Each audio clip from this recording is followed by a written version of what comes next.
Hello दोस्तों, कैसे हैं आप लोग। आज हम लोग ऑफ़र के बारे में जानेंगे। देखिए, जो ऑफ़र है ये बहुत इम्पोर्टेंट टॉपिक है। क्यों इम्पोर्टेंट टॉपिक है? इसलिए इम्पोर्टेंट टॉपिक है, अभी हम दिखाते हैं। देखिए, कॉन्ट्रैक्ट, मान लीजिए अगर कॉन्ट्रैक्ट होता है तो कॉन्ट्रैक्ट का मतलब क्या होता है? कॉन्ट्रैक्ट का मतलब होता है offer plus acceptance plus impossible by law. Contract की मतलब offer plus acceptance plus impossible by law. ठीक है, यहाँ पे जो ऑफर है इसके बारे में ही हम आज डिस्कस करेंगे। ऑफर का डेफिनेशन के बारे में पहले हम लोग जानेंगे। देखिए, डेफिनेशन में सेक्शन इंपॉर्टेंट होता है, पहले ही बता चुके हैं। सेक्शन 2A है। सेक्शन क्या है? सेक्शन 2A है। Of this act defines proposal और offer as when one person signifies his willingness to do or abstain from doing anything with a view to obtaining the assent of that other to such act or abstain, it is called offer or proposal। देखिए, ये जो definition है ये offer का भी definition है, oblique proposal का भी डेफिनेशन है। अगर प्रपोजल आया है तब भी आप यही डेफिनेशन लिखिएगा। ठीक है, अब ये कहना क्या चाह रहा है इस चीज़ के बारे में हम बताएंगे। अब तो जस्ट रीडिंग किया, अब इसके बारे में थोड़ा सा डिटेल में बात करेंगे कि ये कहना क्या चाहता है। ठीक है, देखिए पहला वर्ड क्या है, यह से डेफिनेशन शुरू होता है। Section 2A of this act defines proposal और offer as when one person signifies his willingness. Signifies his willingness, अब मतलब खुद की मन की जो इच्छा है उसको व्यक्त करना। टू डू, कुछ करना। ठीक है, और abstain from doing anything. Abstain मतलब रोकना, from doing anything with a view to obtaining such assent of the other to such act और abstinent, it is called offer और प्रपोजल। अब यहाँ पर जो चीज़ है, यहाँ पर एक चीज़ है signifies to his willingness to do, दूसरा चीज़ है एब्सटेन, तीसरा चीज़ है एसेंट।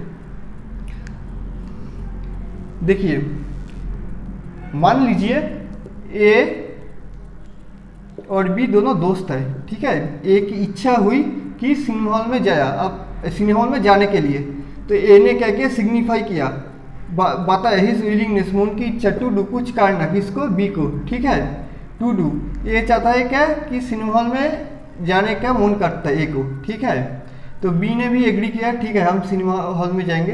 तो ए ने क्या किया, ए ने ऑफर दिया टू डू, कुछ करना। ठीक है, यहाँ पे एक एग्जाम्पल आता है। अब एब्सटेन मतलब रोकना, फ्रॉम डूइंग एनीथिंग।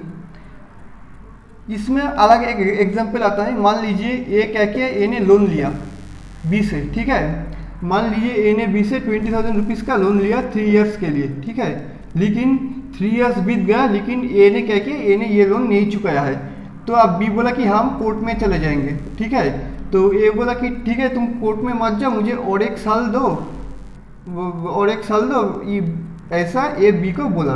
तो बी ने बोला कि ठीक है हम अब तुमको और 1 साल देते हैं, लेकिन इस 1 साल के अंदर अंदर तुम जो लोन है ये चुका देना, अभी के लिए मैं कोर्ट में नहीं जा रहा हूँ। तो ये क्या कि एब्सटेन किया, रोका। ठीक है, किसको? बी को, फ्रॉम डूइंग एनीथिंग, कोर्ट में जाने के लिए, टू ऑब्टेनिंग द एसेंट, इस तरह से रोका कि बी भी मौत दिया। एसेंट मतलब उसमें एग्री करना। ठीक है, मौत देना, एक तरह से सम्मति प्रदान करना। ठीक है, of that to other such act और इज कॉल्ड ऑफर और प्रपोजल। इसको ही ऑफर और प्रपोजल कहते हैं। ठीक है, the following points are to be taken into account of valid offer. देखिए, ये जो पॉइंट है, ये पॉइंट वैलिड ऑफर के लिए बहुत ही इंपॉर्टेंट है।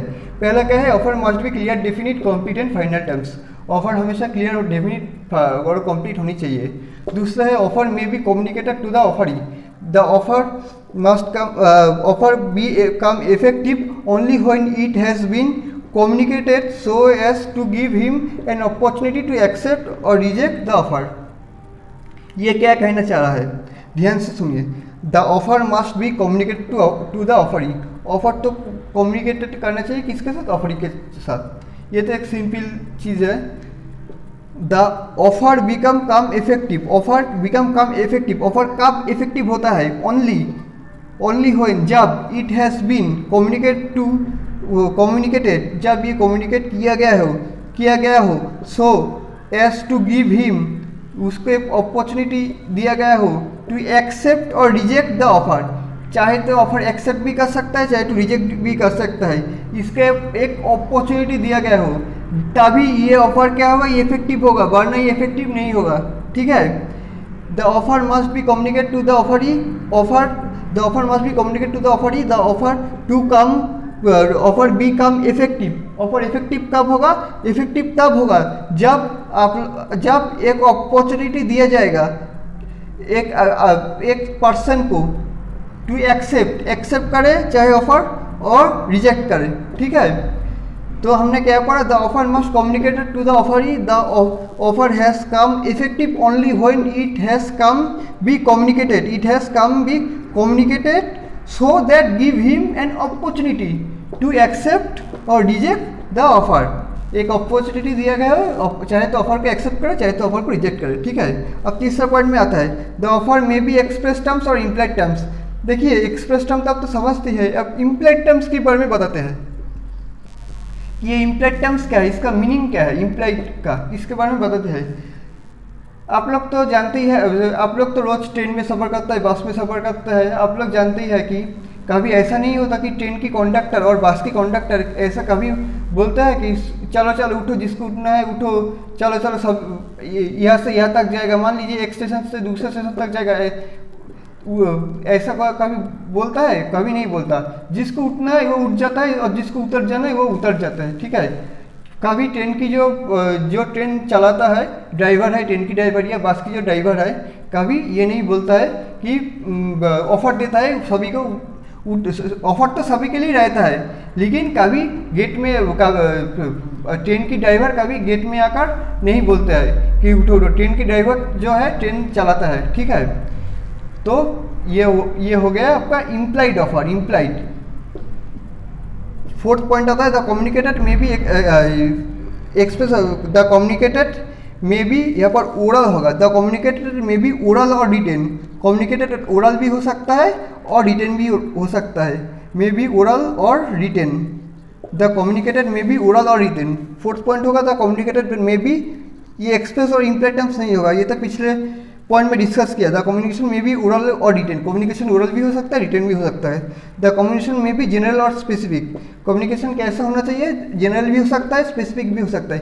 स्पेसिफिक मतलब क्या, स्पेसिफिक मतलब किसी स्पेसिफिक आदमी पर्सन को कुछ स्पेसिफिक ऑफर देना। मान लीजिए मिस्टर एक्स का बर्थडे है, मिस्टर एक्स वाई को ऑफर दिया कि मिस्टर एक्स वाई को बोला कि मेरा बर्थडे है इसलिए कल तुम मेरे घर में खाना खा लेना। ठीक है, एक्स ने क्या किया, ऑफर दिया किसको, वाई को, एक स्पेसिफिक पर्सन को ऑफर दिया, क्योंकि वाई उसका फ्रेंड है इसलिए मिस्टर एक्स वाई को ऑफर दिया, मिस्टर वाई एक स्पेसिफिक पर्सन है। अब जनरल क्या होता है, ऑफर जनरल भी हो सकता है। जनरल का एग्जांपल ये है, मान लीजिए जो बिग बाजार है, बिग बाजार ने क्या किया, पेपर में ऐड दिया कि 15% ऑफ है, किसी चीज़ के अगर खरीदेंगे तो 15% ऑफ मिलेगा। तो ये तो सभी के लिए ऑफर है, 15% तो सभी पर्सन के लिए है, तो ये हो गया है जनरल, ये सभी पब्लिक के लिए है, तो ये हो गया जनरल। 6 पॉइंट है, the communication of offer is complete when it comes to the knowledge of the person to whom it is made. तो क्या हुआ, communication of offer is complete. Communication of offer कब कंप्लीट होता है, जब when it comes to the knowledge of the person to whom it is made, जिसको offer किया गया हो, जब उस बात जिसको ऑफर किया गया हो, एक होता है ऑफरर, एक होता है ऑफरी। देखिए एक होता है ऑफरर, दूसरा होता है ऑफरी। ऑफरर कौन होता है, ऑफरर है जो ऑफर करता है वो होता है ऑफरर, और जिसको ऑफर करता है वो होता है ऑफरी। ऑफर क्या करता है, ऑफरर क्या करता है, ऑफरर का काम है ऑफर करना, ऑफर का क्या काम है, ऑफर करना। अब ऑफरी का क्या काम है, उसको जिसको ऑफरी का क्या, ऑफर का काम क्या होता है, ऑफर करना। ऑफरर किसको ऑफर करता है, ऑफरी को। ठीक है, जिसको ऑफर करता है वो हो जाता है ऑफरी। अब इसमें क्या बोला, communication of offer is complete when it comes to the knowledge of the person, ये हो गया है ऑफरी। जब ये ऑफरी के नॉलेज में होता है, नॉलेज में आता है, तभी जो कम्युनिकेशन ऑफ ऑफर है ये तभी कंप्लीट हो सकता है, अदरवाइज कंप्लीट नहीं हो सकता है। ठीक है, ये जो है ये आपका हो गया है जो ऑफर है, इसके बारे में हम लोग ने डिस्कस किया है, ठीक है, डिटेल में, ठीक है, ऑफर के बारे में और कुछ वैलिड पॉइंट्स के बारे में ऑफर रिलेटेड, ठीक है।